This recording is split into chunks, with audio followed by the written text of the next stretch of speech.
Welcome to the Monday Morning Podcast. Today I'll be talking with Paul Cronin of Adriatic Metals.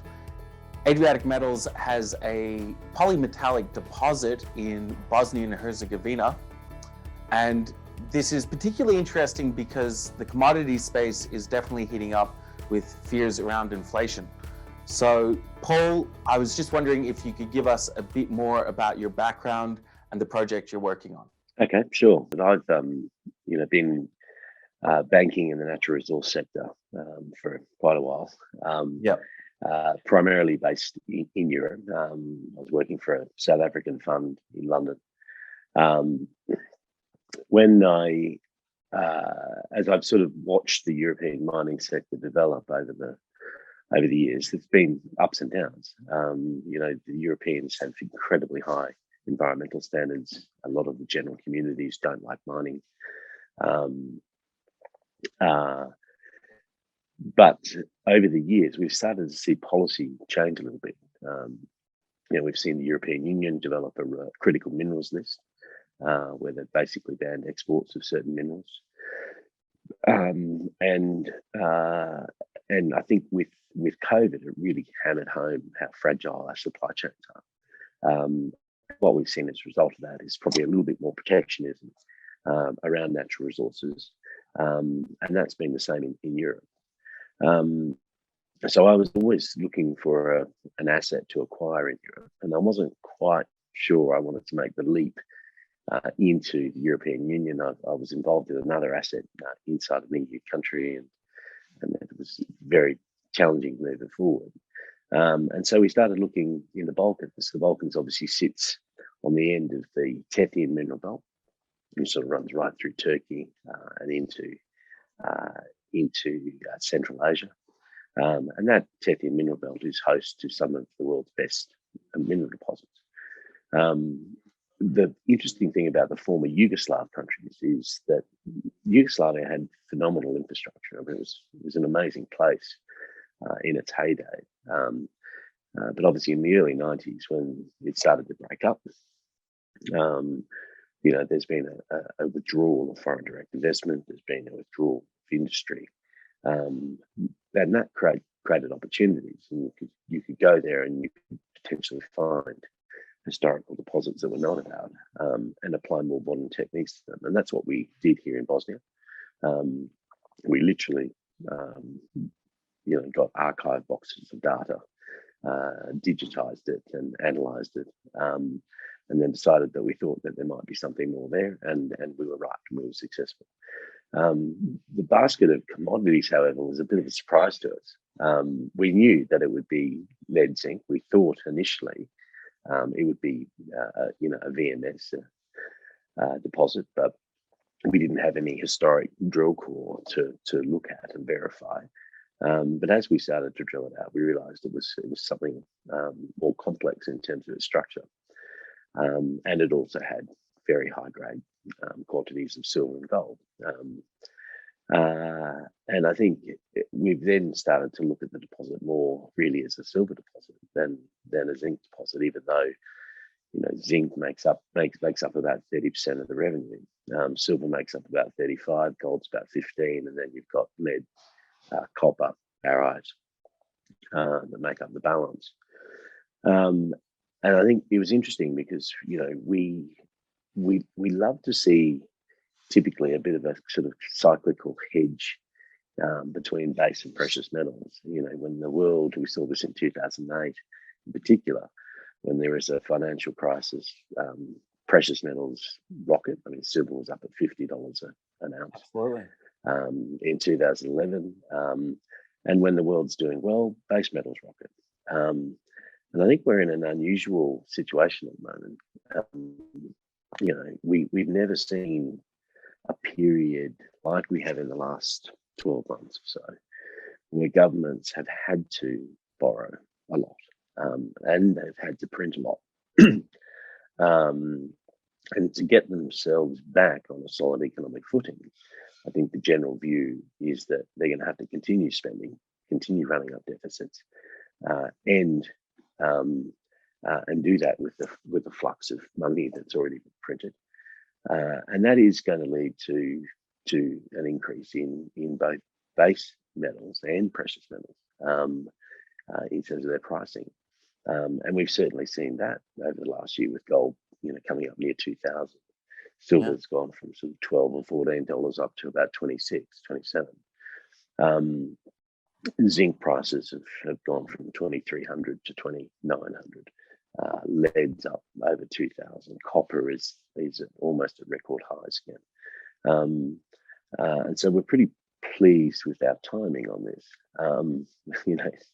Somewhat, we didn't plan COVID. We didn't. No one did. We didn't expect that to happen. But the impact of that means that we're coming into a cycle where both base and precious metals are really well priced, and we are going to see inflation, and obviously gold in particular is an inflation hedge. Silver is a more interesting commodity. In that it obviously has a precious metal component that you can pick up a UK banknote and it says on the bottom of the note that the governor of the Bank of England will pay you in gold and silver. Silver has always been something that's underwritten currency. But what we're also seeing at the moment is obviously a huge push toward electric vehicles, and silver is vital because it has specific conductive properties for rapid charging. And I think that's what's pushing silver demand. And then if you look at zinc at the moment, the treatment charges globally for zinc smelters are very, very low, as are copper. And that indicates to us that smelters can't find product. There is a surge in demand, and there just isn't enough supply. And ultimately, that is going to lead to higher pricing, no doubt about it. So we're pretty fortunate, I think, to have that basket of commodities here in Bosnia, and then over in Serbia, which I guess was a little bit of an opportunistic acquisition by me. I'd known this project for a while. I'd been seeing it flounder because, like so many small Canadian companies, they raise money, they do a little bit of work, they pay a lot of salaries, and nothing really moves forward. But they were sitting on an asset that we thought had similar characteristics to what we had in Bosnia. Sorry, Paul. What's the name of the project in Serbia? I didn't catch it. We call it the Raska project. Okay. Raska, named after the little town that it's near to. And so we decided to acquire that company. I spoke to the major shareholders and said, look, we think we can move this forward. We'll buy it from you in shares in Adriatic. You'll still have an equity exposure to the success of the project. And ultimately it was voted through to 99.9%. So we picked that up in October, and since then we've been pretty active on it. We've drilled, I think, close to about 15,000 meters now. We've taken what was a small historic resource of around 4 million tons, and we have grown that quite substantially. And it is looking like it's a good pipeline project for us. Once we get the Vares project in Bosnia into production, that team that we have put together to do that will then just move 200 kilometers down the road, and we'll build the project in Serbia. And again, just phenomenal infrastructure. It's got power, water. It's got a railway line to a port. I mean, these things, they're unheard of. When you look at the big iron ore projects in northwestern Australia, I mean, they were not economic until BHP and Rio basically built, $1 billion railway line. Well, we've got it all there, and I think that's put us in a really strong position. Certainly, the margins on the Vares project, because we have done quite a lot of work on the economics through scoping study, pre-feasibility, and we're now completing a definitive feasibility, are very robust. I saw the numbers, Paul. It was quite impressive. The IRR, I believe, was the internal rate of return, for those who don't know, was sitting at about 113%, I believe. Yeah, that's right. That's right. On a relatively modest upfront capital. And we're going through the process at the moment of putting that bank financing together. I'm here in Bosnia with a bunch of guests who are looking at financing that.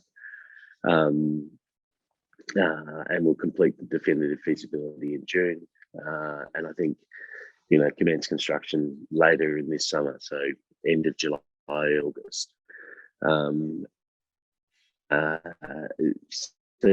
that project will start seeing cash flow early P3, because of its high grade, because of commodity prices being where they are. It will pay back that debt probably in the first year.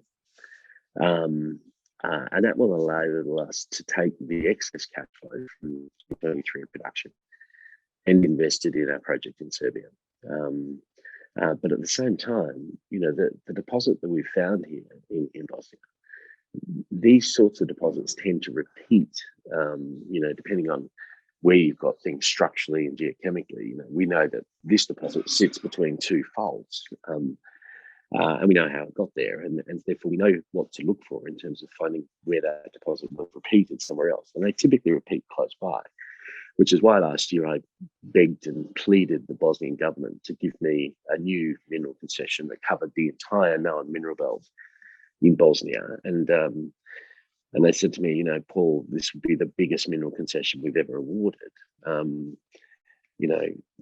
If we didn't have confidence in you that you will actually go and do the work there, that you'll make the investment to find those repeats, we wouldn't have given it to you. So there's a strong trust between the company and the government here. They've seen what we've done. We've employed a lot of local staff. We now have over 60 staff here in Bosnia. More than half of those live in the local town. We tried to recruit as many young people as we can, because Bosnia has a problem, and they call it the brain drain. All of these kids are going through school, they're going to university, they still can't find a job, they do a master's degree, and then they end up going and working in a factory in Germany or Austria or somewhere, because there are just no opportunities. And we made a conscious decision that rather than bring in or recruit from the existing mining industry here, we're going to recruit straight out of university, and we're going to train them up. And that has two advantages. One is it stops that brain drain. It gives you a lot of staff loyalty, because this is their first job. They get, you get to shape them culturally as to how you want them to operate.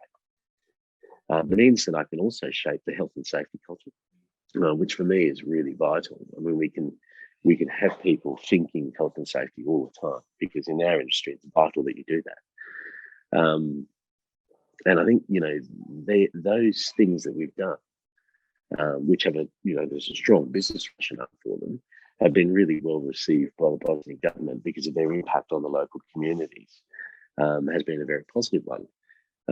We have staff now that are, when I hired them, they were, 24 years old, straight out of university. They're married, they're having children. These are the first children born in this town in the last 30 years. Gee whiz. And that is a big motivation for the way we're trying to do things. We're trying to encourage people that we employ to move into the municipality, to move into the town. Bring your family. It's a great place to live. There's lots of accommodation available here, because it used to be a town of 30,000 people. It's now 7,000. We're encouraging our suppliers. We're saying, look, if we contracted you to do all this fabrication work for us, would you set up a small factory in Barish? And they go, yeah, we would. If we're awarded that contract. And so the whole idea of sustainability for us is not just about really strong environmental stewardship. It's really strong sort of social interaction and economic interaction. So trying to get more than just our direct employees and showing having an economic benefit on the local community. It's about trying to get our suppliers to create more industry in our local community and offer more opportunities than just what we could do alone. And we've talked about that vision quite a lot. We talked about it with what is now one of our largest shareholders, the European Bank of Reconstruction and Development, about how we want to use these policies and implement them in a way that will create, a sustainable economy in this area.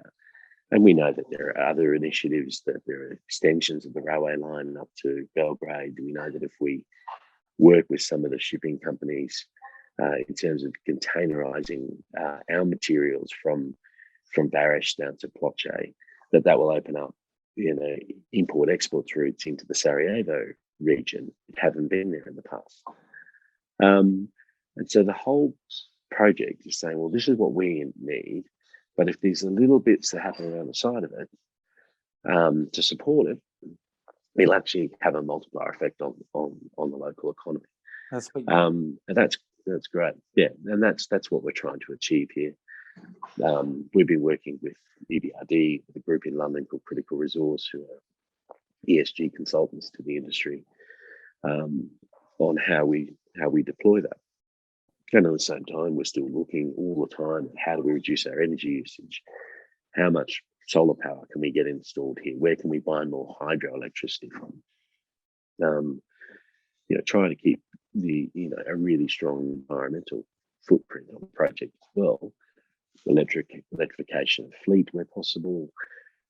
How do we alter the gradients of haul roads so that those trucks use less diesel? All of those little things that we're trying to do to minimise our carbon emissions as we go into that sort of detailed engineering phase.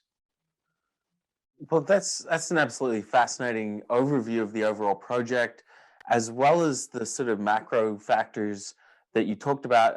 I noticed you discussed inflation and your belief that inflation is coming. I'm also of that belief, and it's been one of the themes we've talked about quite a lot in our editorials. You mentioned that you've got sort of this polymetallic resource that has both an inflation hedge in the form of gold and industrial metals as well as silver. I was just wondering, do you see your company benefiting from a variety of scenarios? And if that's the case, how do you see ADT developing in the coming few years? As a mine operator, you have no choice but to be price agnostic. It is what it is. You've got to take it. You can make a decision to hedge. I mean, we're certainly not going to hedge in these markets because we believe both base and precious metals will increase substantially over the next few years. The challenge here in this sort of cycle is you do see an increase in M&A activity. And the challenge for us, we're a company with growth plans. We tend to be a European mining company of substantial size focused on Europe. The challenge here is for us to not get too impatient and start buying assets at the top of the market. We would still like to look for assets like what we've got. Where there's a little bit of historical work and 3 or 4 years of drilling, and you've got yourself an economic deposit, and off you go. To that end, we're obviously doing a lot of exploration work this year. That's key to our growth platform. We have $20 million of budget allocated to exploration, US dollars. So that's for a junior company, that's a big chunky budget. But we're also going to be picking up new mineral concessions in Bosnia. And potentially in Serbia. We're also looking at some of the historical operations that were in Kosovo for where we might be able to do very low cost acquisitions that with a little bit of investment in drilling, we can prove up new deposits. There are other opportunities in Europe for acquisitions in both electric ED metals, in precious metals that we're looking at as well. But we've got a lot to do this year and next. And our focus is going to be get the Barish project into production, get it producing cash flow. And then I think we'll continue to evaluate those assets and we'll continue to refine our view on them. And if we think it's the right time and at the right price, we'll go and expand our asset base. That's so important because you're certainly not early stage at all. You're actually quite advanced in your project. And getting that cash flow going early is often quite a high priority for mining companies such as yourselves, because I guess it just sort of adds that extra confidence to the project, and then you can build from there. So your foundation would be the Varish project, and then you'd move on to Serbia, and then you mentioned you're looking at EV battery metals. Is that the case? And there's an immense amount of excitement around that kind of thing at the moment. I'm actually not familiar with the various deposits in Eastern Europe, but is that something you could actually find in Serbia? Well, there is already a very large lithium project in Serbia owned by Rio Tinto. There are other lithium deposits in Serbia. I think metallurgically they're probably a bit challenging, and I don't think I'm quite ready for that challenge yet. Rio Tinto's got, an army of metallurgists stuffed away in a lab in Melbourne somewhere who can work this out, but we don't. Where I'm probably more going to focus on is nickel, quite frankly. Okay. And that's what we're looking around for. Nickel and copper. One of the things I noticed in the nickel market recently was there's a development out of China where they came up with a new processing sort of approach to things, and then that had a significant adverse impact on the nickel price. I was just wondering if you had any further thoughts about nickel's long-term future as a battery metal, as well as the sort of stainless steel side of things. There's been talk of technological disruption in the mining industry for years and years. I remember probably 15 years ago, some Australian company came out and said we can recover uranium from seawater. That had a short-term impact on the market. In the reality, the process for doing that might be technically possible, but it's economically unfeasible. And I think in the same with some of these developments that we've seen recently around nickel extraction are going to prove to be the same. We've seen technology in terms of leaching gold out of sulfides. It just doesn't work economically. So all of those technological disruptions, I think, are always going to come to the core of how we do things. The challenge for the industry is do it better and do it cleaner, do it in a more environmentally sustainable way. I think nickel prices will continue to do pretty well. They're obviously, substantially above where they were a year ago. And I think, there is a lot of opportunity there, and if you can find it, happy days. Awesome. Well, I think I'll just leave it on that note, Paul. It was a wonderful chat. We covered some very exciting specifics about your project in Bosnia and Herzogovina. And I really appreciate that insight you gave us about sort of the more macro elements behind the various metals projects out there. And I really appreciate your time today, Paul. And I wish you all the best. No, you're very welcome. Thanks very much. Nice talking to you. Well, that was a fascinating interview I had with Paul Cronin of Adriatic Metals. He shared some excellent insights on macroeconomic factors related to a variety of metals, and I really enjoyed his comments on nickel. Now, if you liked this podcast or video, be sure to subscribe, comment, get in touch, and you'll hear from me soon.